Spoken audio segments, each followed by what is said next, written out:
Well, now I am officially baffled. I kept scratching and digging and scratching. What's up, Lazy Dog fam? Hope all y'all are having an awesome day. It is Thursday, September 7th here in South Georgia, and it's finally time to dig these raised bed sweet potatoes here behind me. I'm pretty excited. I think we've done pretty well, but we're about to see. And then after we dig those, I'm going to tell you a funny little story about some of these chocolate peppers we have growing over here. So in our raised bed garden plot, we've got two beds with this Bunch Porto Rico sweet potato variety. We've got them in this bed along with some collards and some zinnias, and then we have them in another bed over there on the other side of those sunflowers. Now, as far as I'm aware, there are only two bush or vineless sweet potato varieties out there. You've got the Bunch Porto Rico, which we have planted back here, and there's another one called Varieties, which we've grown in the past. Both of these varieties are great for containers or raised beds because the vines don't trail out near as far as traditional sweet potato varieties.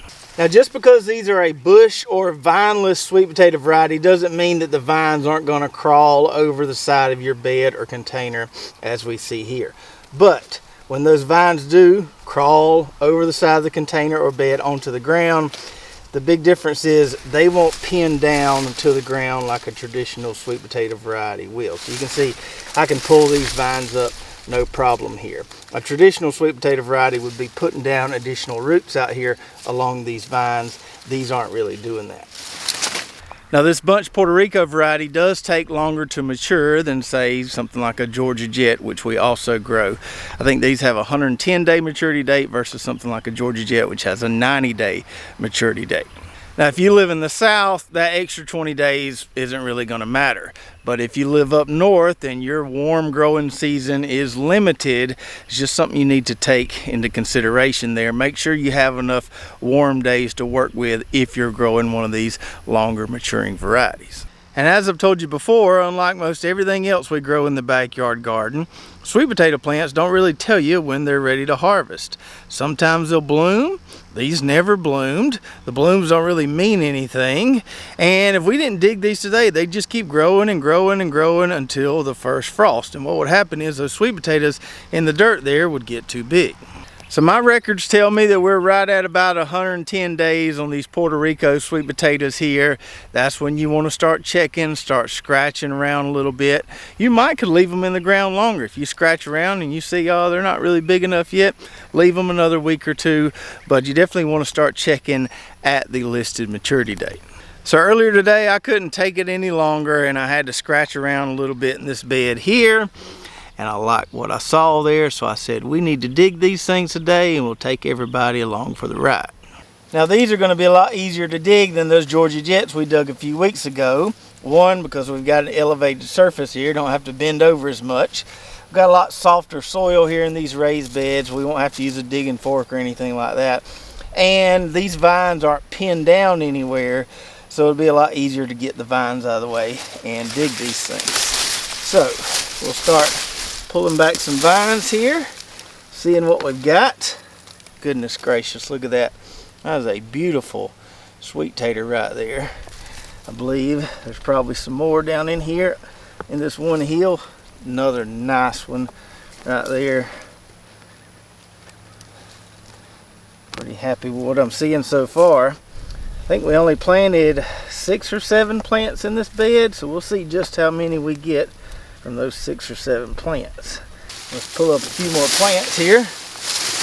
Make a little more room to scratch around. There we go. Another nice one right there. Just a mat of roots right there. Dang. Some more good ones right there. Kind of all over the place in here. There's another mighty fine one right there. These are really, really pretty. So I haven't really found any runts so far. It's just been some nice looking uniform sweet potatoes in here so far. Let's see what we get. Let's work our way on down here a little bit more. Well, I told y'all a story about me not needing a digging fork. I did need a digging fork. There was a couple nice ones on top there where each plant was planted, and then you got way down there, almost down to the bottom of that bed there was another cluster of them. So we had to dig halfway to China to get them all out of there, but we did. And I'm pretty impressed with our harvest here just from 6 plants. We had one in there that got a little too big and split, as you see there, but the rest of those look great to me.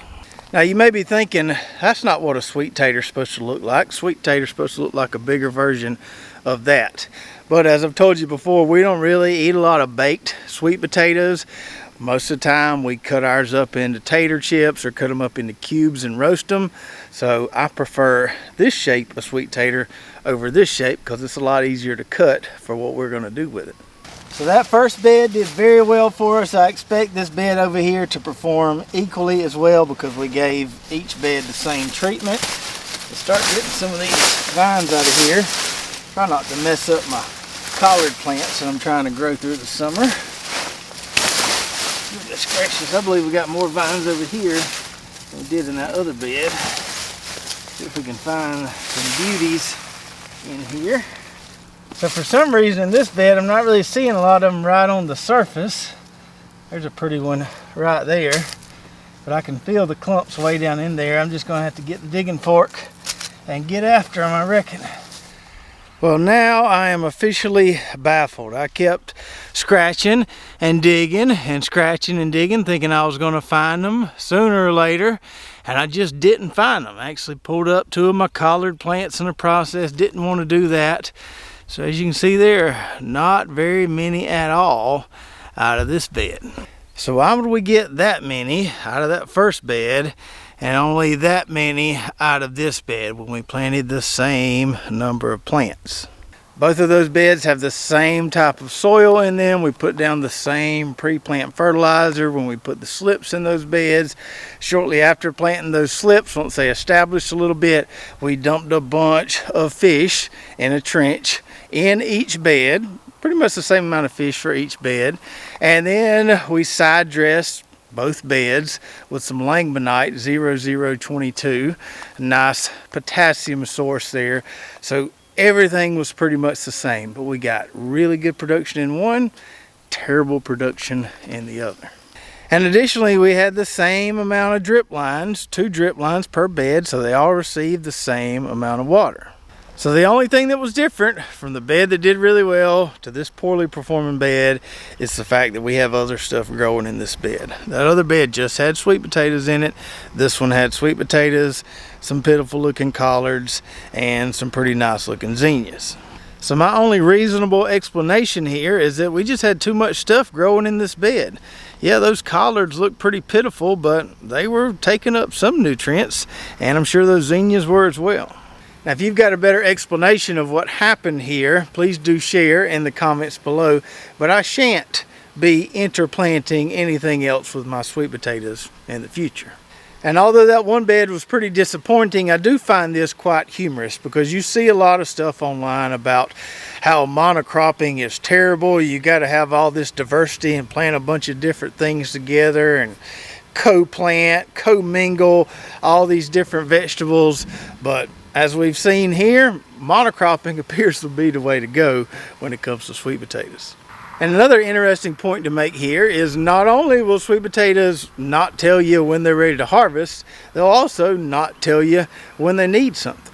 So as you saw there, those plants looked exactly the same in both of those beds. They weren't spilling over one bed any more than the other bed, and that's why I was expecting to get the same harvest in that second bed as we got in the first bed. So what that tells me is that in the past, when we've had substandard sweet potato harvests, it was probably a result of us not feeding them well enough or us not feeding them the right things. As we saw there, the plants can look great above ground, but that doesn't mean that there's anything under the ground. So although sweet potatoes are widely considered a pretty easy vegetable to grow, and I would agree that they are, they're also a little bit deceptive. They're not going to tell you when they're ready to harvest. They're also not going to tell you when they're missing some nutrients. Now thankfully we're still going to have plenty of sweet potatoes to eat, but we did learn a good hard lesson here about interplanting things with sweet potatoes and also what can happen when you don't feed them enough. Now, I was going to tell y'all a funny story about me and my buddy picking some hot peppers the other day, but I can hear some thunder. Looks like we've got a storm rolling in, so we'll save that for another video. But let me know in the comments below what you think about companion planting or co-planting. I've always thought it was a little bit overrated because my thought process is, okay, each vegetable needs different things, so we need to plant them separately so we can give them the things that they need. But I know a lot of people would argue that that's not the way to do it because nature isn't organized like that, but we're not really growing things that exist in nature. Anyways, please share your thoughts with me in the comments below. And as always, you can find links and coupon codes for our affiliate partners in the description below. Also, go check out our website, lazydogfarm.com. And if you want to see the video when we planted those sweet potato slips in those 2 beds, just to confirm that we did everything exactly the same, you can see that right here. So check that out, and we'll see you next time right here at Lazy Dog Farm.